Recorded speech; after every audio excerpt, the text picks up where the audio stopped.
Hello అండి, ఇవి బొచ్చె చేపలు మార్కెట్లో కట్ చేయించుకొని వచ్చినాయి.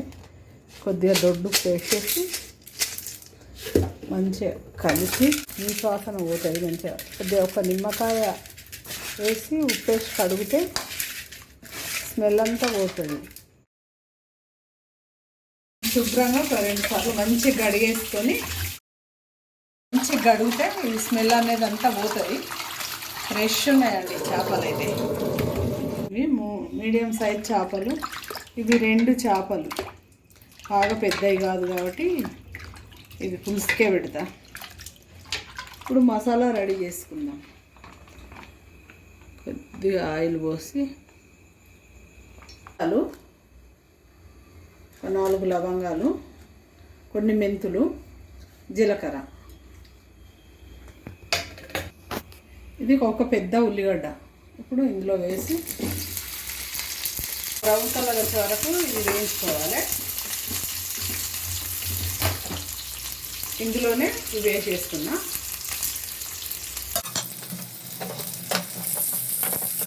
చింతపండు ఒకసారి కడిగేసి కొంచెం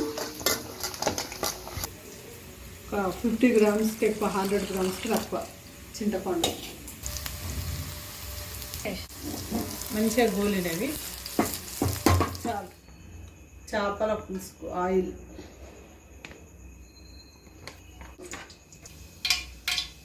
ఆవాలు చిట్టపటలు ఆడుతున్నాయి కదా. ఇప్పుడు ఉల్లిగడ్డ పచ్చి 3 పచ్చిమిరపకాయలు, చిన్న ఉల్లిగడ్డ, 1 స్పూన్ అల్లం, పెద్ద స్పూన్తో 1 స్పూన్తో అల్లం, ఒకటి పసుపు, ఇది కడిగి పెట్టుకున్న ఫిష్,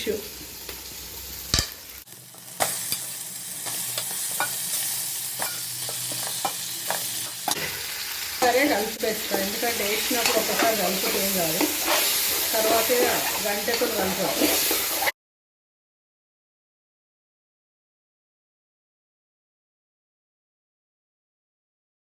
నూరి పెట్టిన ఇది ఇందాక నూరి పెట్టిన మసాలా, ఉల్లిగడ్డ, లవంగాలు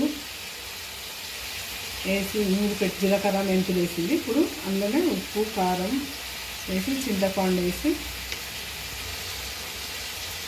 ఉప్పు, పులుసు కొంచెం ఎక్కువనే పడుతుంది, చింతపండు రసము పోసి కలుపుదాం.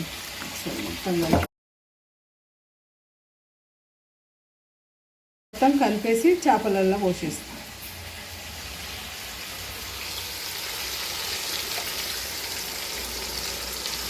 మిగతా చింతపండు కూడా మొత్తం తీసుకేసి ఇందులో పోసేసిన మెల్లగా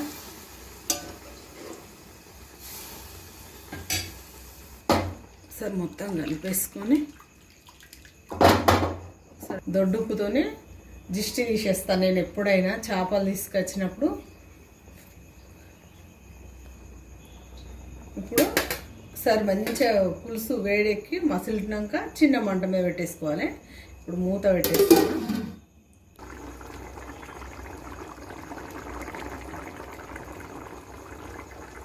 ఇప్పుడు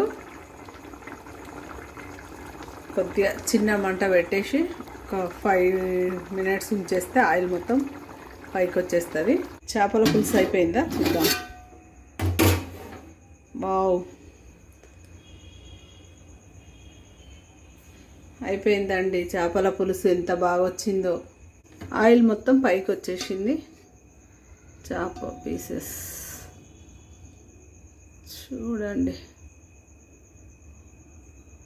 కలర్ఫుల్గా ఉంది కదా. ఎమ్మీ ఎమ్మీ చేపల పులుసు రెడీ.